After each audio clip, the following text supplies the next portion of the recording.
What's up, Juventini? Welcome back to the JuveCorner cast, and welcome to the special preview of Juventus versus Milan. We will cover all of that, but before we get into it, make sure to like, subscribe, push notifications for more daily awesome videos just like this one. My name is Gio, and I got Angelo here, and we got all your Juve news and your preview right now.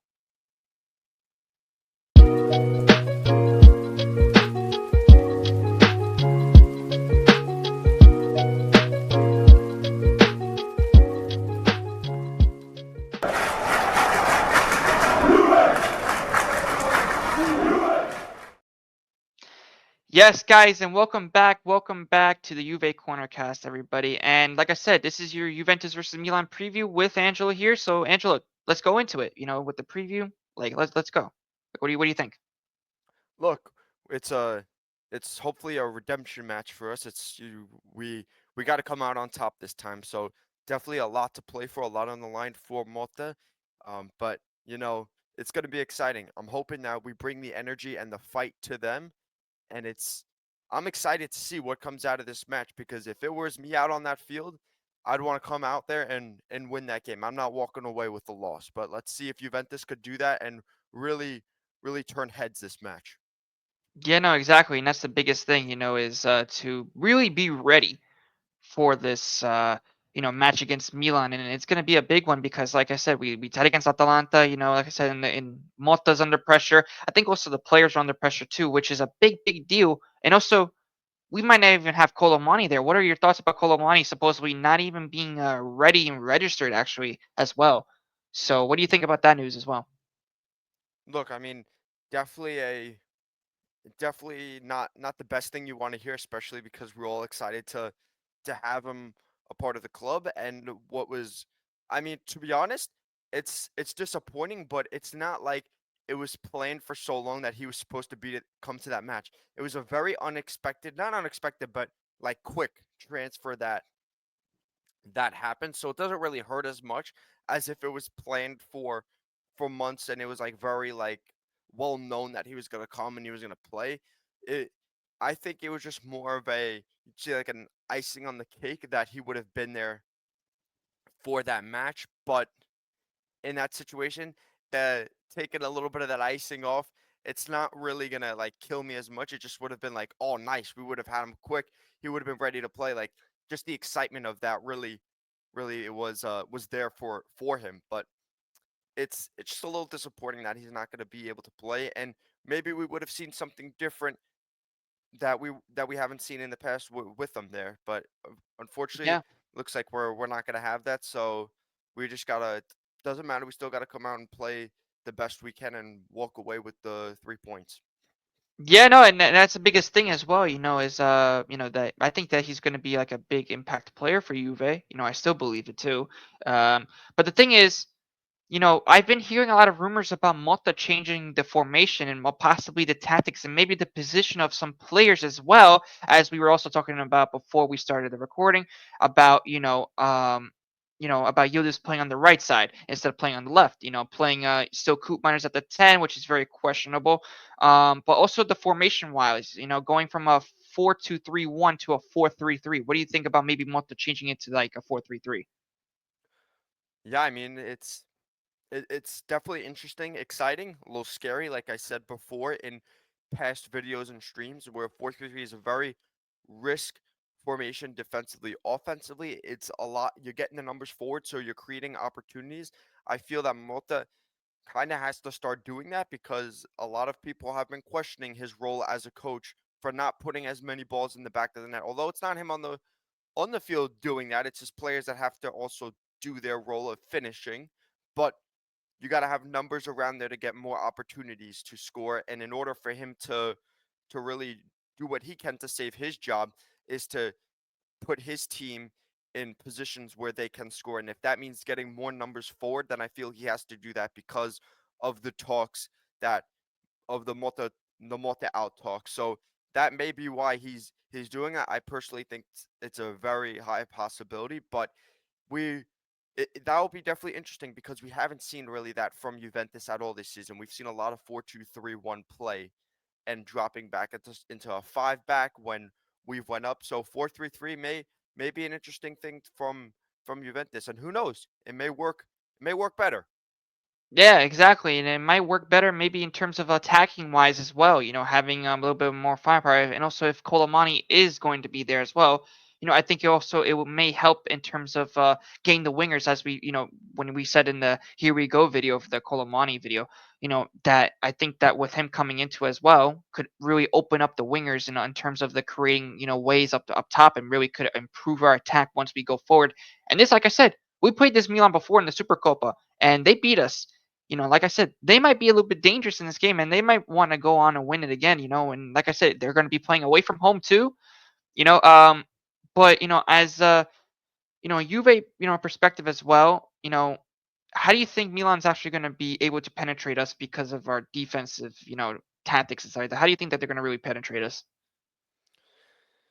It's it's really, if you look at previous games, it's been moments of laziness that really have killed our back line. It's just we've had very solid moments where there was phenomenal defending, great tackles, great anticipation, great movement from the back line, really staying connected. But then there's just moments where you just let a runner slip in, and boom, that's a goal. S- and I don't know, you say a stupid foul right at the top of the box. You can't do that. Those are little things like that where Milan can really break us down is just by drawing a foul in a dangerous area. Our back line falling asleep for a split second, and next thing you know, you have a runner coming in. You have a dummy run that's also coming by. So it's really just staying locked in. I have to say, we we do have to be tighter if we're gonna play in a lower block. They they can't leave as many pockets in for the strikers and to wingers to work with because it just like I said, one moment if you're gonna sit lower, one moment and an opposing team attacker slips through, boom, they could have a shot right on goal. So it's really about staying connected, focused, and and in doing so trying to push them back. Not always having to win it, but if you just push them back and you could gradually get the lineup, that's the best way to defend them. And I feel our team definitely has the potential to do that. It's just staying locked in a very high intensity match, and that's very hard to do. That's very hard to do. But you're at the professional level, and you have to do it. That's the matter of the fact there. Yeah, no, and that's the biggest thing as well. Is I think the only way that Milan is going to really, I think, penetrate us going forward is definitely if they keep the ball a little bit, try to start to grow into the game like they did against, Inter in the final, right? Against us, including as well in that second half, right? Um, but I think also the counterattacks that Milan are going to Yeah. have against us, that's going to be very important for them, and we have to be very, careful, mindful, especially because they have players like Leao, they have players like Theo Hernandez.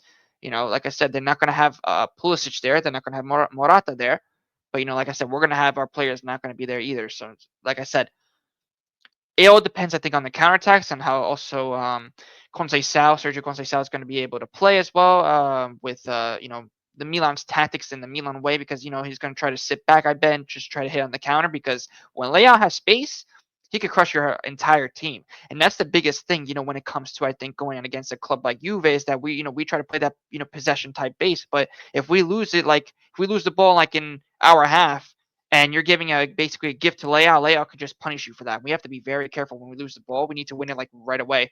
But the only thing I would say is that try to go in with that same attitude, that same type of hunger, that same type of intensity, like we did against Atalanta. And I think we could definitely see a better team going forward in terms of playing. Number one and two, I think overall, I think a better Juve that we've seen probably this season. And like I said, against Atalanta, I think that we played in overall performance, we played very good. But then when in terms of results, it's not so great when you have to tie again. But I think in overall performance, it's way better than a lot of the other draws that we've seen, including the loss against Milan. So like I said, we need to be very careful when it comes to that. And I think that if we keep going, like I said, in that same direction with the intensity and maybe trying different things that, like for example, when Colomani does come into the team, really, and also Alberto Costa, right? If we're counting him too, then I could really definitely see something, going forward and seeing something a little bit better with Mota's team. But going into this, what do you think about tactically? Do you think that Mota will maybe likely try to control this game, maybe sit back? Do you think that we're gonna hit them on the counter? Maybe. Do you think that we could? have the same intensity? Do you believe that we're gonna have the same intensity like we had at the Atalanta game? Look, I hope we come out with that energy because I like when he comes out with that spark and that fire from the kickoff because then you really hit them when they're flat. You can't let them grow into the game because then you can't really high press as much. Once a team really gets their groove and is flowing into the game at the professional level, they could break out of high presses. They can move the ball. They could break out of it, and that's why you don't see too many teams do it that much because every player on the field is capable and technical of dealing with pressure. Every single player. That's you have to as a professional. So I think if you come out when the team's sort of flat, when they haven't grown into it yet, you could put a shock on them because the game isn't flowing yet. Everyone's still trying to get the feel for it. So if you could own that from the start and you don't let them get into it, then that's when you could really apply the pressure and control the game because now they have to get the ball back from you and they have to start their thing. Meanwhile, we're already going. We're already into the game 5 minutes ahead of them. And Exactly. and also I'd like to go back to the point when you said about defensively about the counterattacks. Yes, we have to worry about the counterattacks for sure. I do feel as though Juventus have dealt with counterattacks pretty well. I Yeah. feel like our center backs, our fullbacks have dealt with them well. I mean, like I said, I feel like it's really but those little moments that kill us, that really kill us. And I feel that coming now back to the Milan game, I feel that's where we're gonna have to worry about that if they come out with that energy. If Milan comes out with that energy that I'm saying Juventus has, then that could really put a shock on us. And I feel Motta has to take that into consideration about how they're gonna come out at us and how are we going to adjust to them because you when you have a player like Leao the you have to play the game differently. Yeah. You have to look at the game differently because of his ability. It's not an average player's ability. So you have to you have to take that into account and you have to really have smart tactics to adjust to that. And I feel if they do that, we should be fine with one defensive and offensive part of the games. Yeah, no, and I want to bring up something as well. It's like when we go up 1-0, we can't close games out. We need to learn how to close games out. I don't care anymore what Mota this and that. We need to close games out. When we're up 1-0, 2-0, we need to learn how to close games out because if we don't, then we're going to like I said, it's like every single time we knew like when we were doing the watch along, we knew that Atalanta was going to score because like I said, it's still 1-0 to 70th minute, 60th minute, you know. They're going to end up scoring. And like I said, they did. So like I said, it's either we close games out now, and also like I said, it's also Juntley's part two in the Mercato to get a defender to help out with that as well. It's not just the players, but it's also on Mota. Because if Mota, does the stupid changes again, like he put off Turam, which I was like, why did he put off Turam when Turam was having, in my opinion, a great game? So that's a big thing, right? I mean, we look at that, we look at a lot of other things as well, but I really want to see how, like I said, when this team goes up 1-0, if we could score that second. If we, because when we scored that first against Atalanta, we ended up sitting back. We can't do that against Milan because if we let Milan back into the game like they did against, Inter, like they did against even us too in the Supercopa, then like I said, it might just repeat itself a whole again, and we might just either tie or end up losing this time, which we cannot afford to be losing in the league, especially with the with how many points that we've been dropping lately. So we have to start getting the wins. We need to start doing a lot more, and let's see going forward if we could really start to once we go up 1-0, we can start just going full on attack for that second. We need to get that second. Always the players should have their in the mind, but it's also Motta's job to tell the players that you know but it should also be, and this is also the question I've been always asking: who's the real captain on this team? Who is the real captain on this team? Because Motta keeps on changing captain after captain after captain every single game. I'm like, who is the captain, man? Like, who is the real captain? Is it Gatti? Is it Locatelli? Is it for example, is it Coop Miners? Is it Cambiaso? Who is it? In my opinion, I see it. It was Bremer at one point when before he got injured. But now it's clear. It has to be Gatti or Locatelli. That's it. That needs to be that. I mean, Angelo, who do you think should be the captain? Because like I said, it's a big problem when you have like a who's like literally saying like who's the captain here. You know? What are your thoughts on actually? Because a lot of people actually do think about this. I'm I'm saying like in teams in general, a lot of people also point out that possibly the keeper could be the Yeah, captain as well. So for Juventus, Di Gregorio. I'm not saying personally that's mine, but I'm sure when you look at teams, you'll see clubs have their keeper as a captain because they can observe the whole field, in which no other position can do that. The Di Gregorio could see behind the back line. He could see what's in front of the field. But no, I think we said Loca's been a captain in the past. It could be Gatti. I mean, I feel that's also an issue. You don't have a set leader on the field. I understand everyone's got to be a leader on the field, but there's always every aspect of life. When you go to work, you have a boss. There's always a leader. There's always somebody who you could look to. When there's always yeah, got to be somebody in command officially. Everyone could be a leader and contribute in their own way, but there has to be someone who's set. Like, all right, this is our guy. This is the word. We need a call to be made. We're gonna listen to what he says on the field. If we can't get our coach's attention, if there needs to be something on the spot, you gotta have somebody on the field who can just make that call confidently. And when you don't even have that said, it's just truly it exactly, shows disorganization there, and exactly. you're unorganized, and that's that's not good.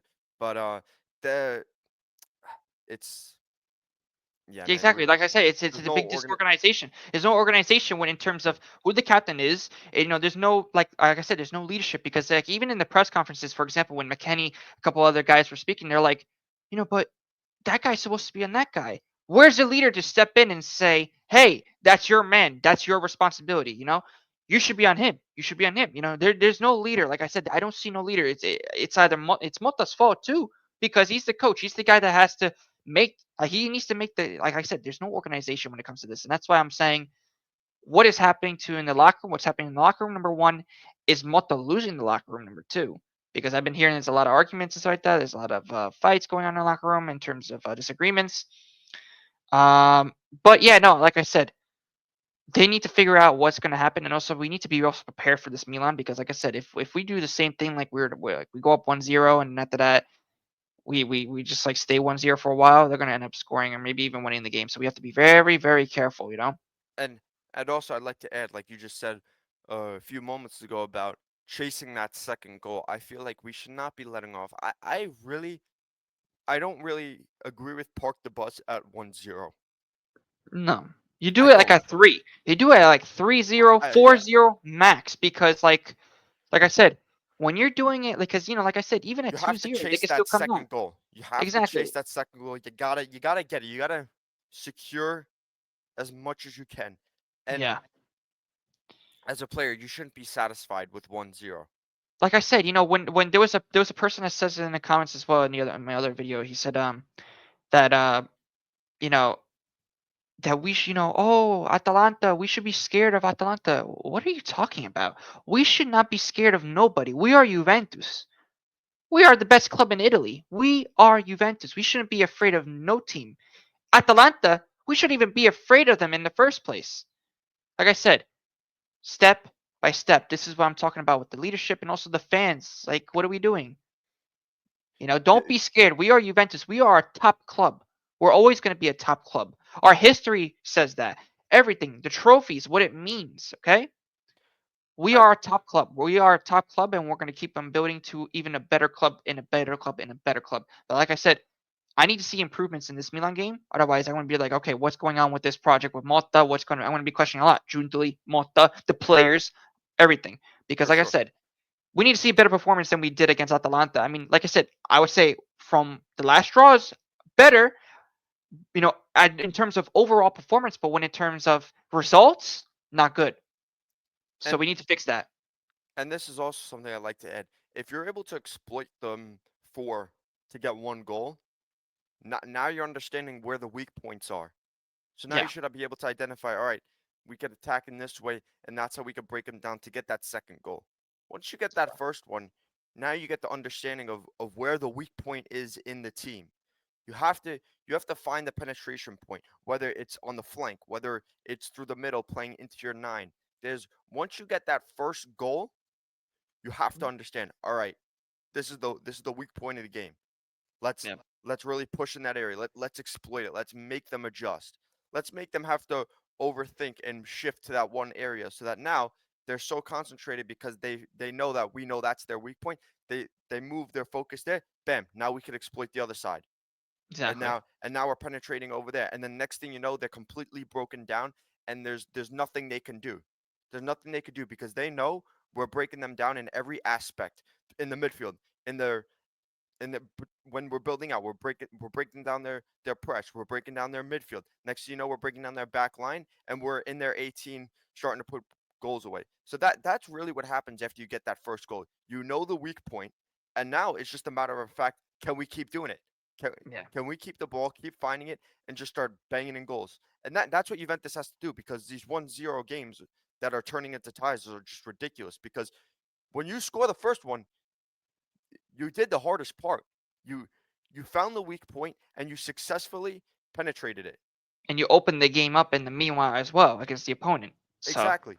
So now you understand all. Now you understand, for the most part. You have all the information given to you. Now it's just perfecting it and doing it again and again yep.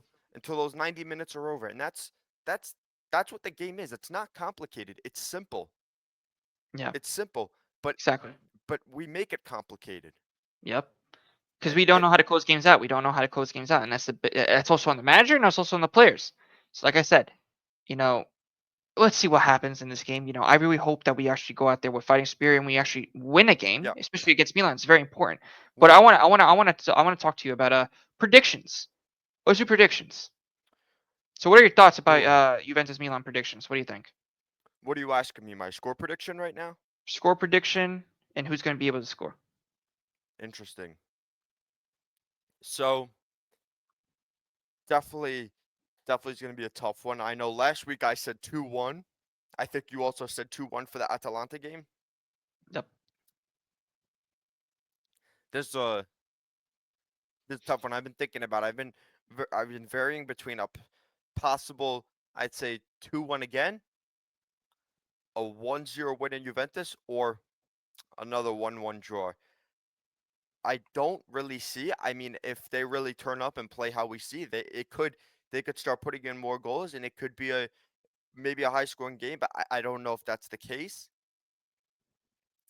Um, I'm gonna say, uh, I'm gonna say 1-1 tie.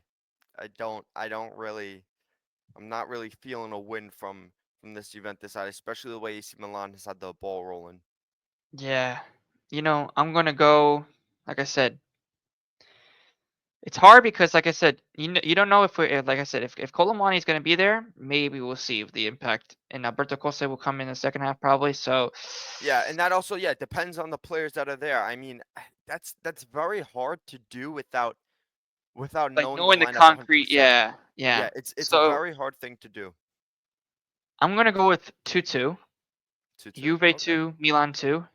Um, Sucks to say that because we need a win, but I'm not confident in this Juve yet, man.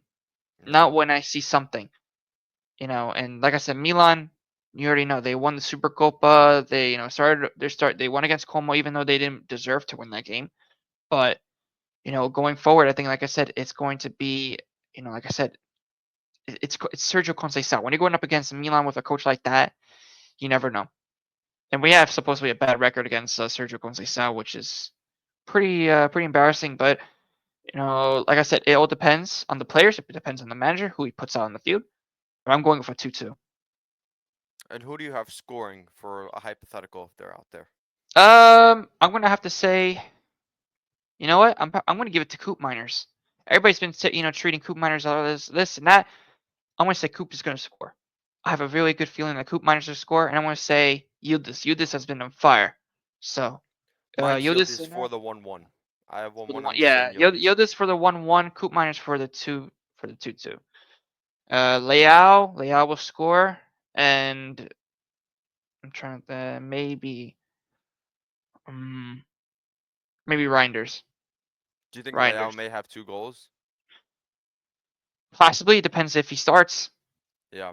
For my 1-1, I'm gonna say Yildiz for Juventus, Rafael for AC Milan. Yeah. No, I think that's my predictions. You got, like I said, and guys, like I said, let us know what you think in the comments about the pregame, about Juventus versus Milan in general, and also let us know your predictions in the comments, everybody. And like I said, keep following the channel, guys. I just want to also let you know that we will be doing a watch along, Juventus versus Milan watch along tomorrow. It will be starting like around 11:45 p. No, sorry, 11:45 a.m. Eastern time, everybody. So, like I said, everybody make sure to be there. It's gonna be live watch along. I don't know if Angela's gonna join me. It depends. Let's see what happens. But we'll set everything up. Like I said, be there for the watch along. Share the content, of course, everybody. Because remember, 1K subs, we're doing another giveaway. So like I said, it's gonna be a big one because I just saw another shirt I just saw come in. So like I said, big giveaway. Keep it going, everybody. Let's go like and subscribe. We're almost to 700 so far. So let's keep it going, everybody. And yeah, no, Angela, pleasure again. And like I said, keep it rolling, everybody. Let's go. Fino alla fine. Forza Juventus. Ciao a Ciao. tutti.